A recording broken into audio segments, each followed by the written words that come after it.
הערב יורד עלי אופק בוער, רוחות בצמרת הרטיטו, ואנו סביב למדורה נספר על איש הפלמחו שמו דודו. איתנו הלך במסע המפרך, איתנו צייר ובחוי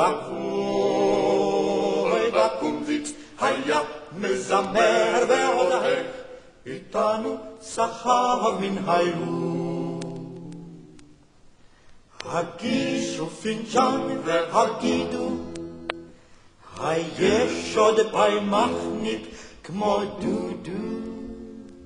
הייתה לו בלורית מקורזלת שיער, הייתה לו בצחוק בעיניים, ואת הקיפו בנות עד צוואר, צחקו עד לב השמיים.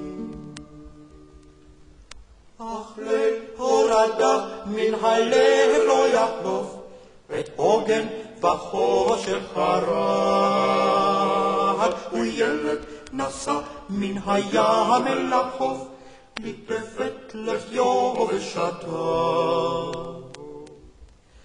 חשבו אז החבר'ה אבודו, לאן התגלגלת יא דודו?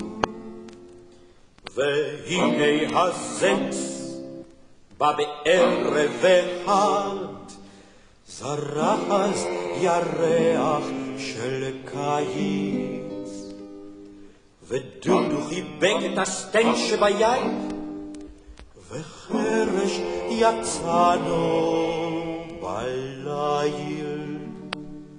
עם שחר הבאנו אותו מן הקרב, הברוש צמרתו אז הרכיב,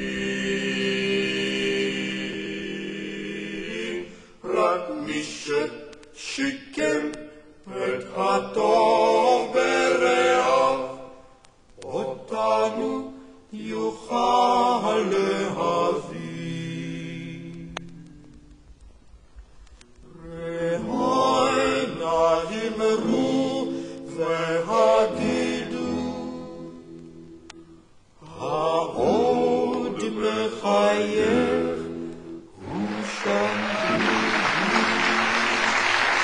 חבר הכנסת פנחס גולדשטיין מתלונן כי אלמוני איים על חייו. הוא אומר, מישהו צלצל אליי ואמר לי כי אני צריך לחשוש לחיי מכיוון שתקפתי את ראש הממשלה. אגב, במשפחת גולדשטיין לא ישנו כל הלילה. הוא אומר, התקשר אליי אדם, לא צ'ח לפי הכל וגם לא צעיר. לא צ'ח ולא צעיר, מי זה יכול להיות? תגיד, בן כמה אתה?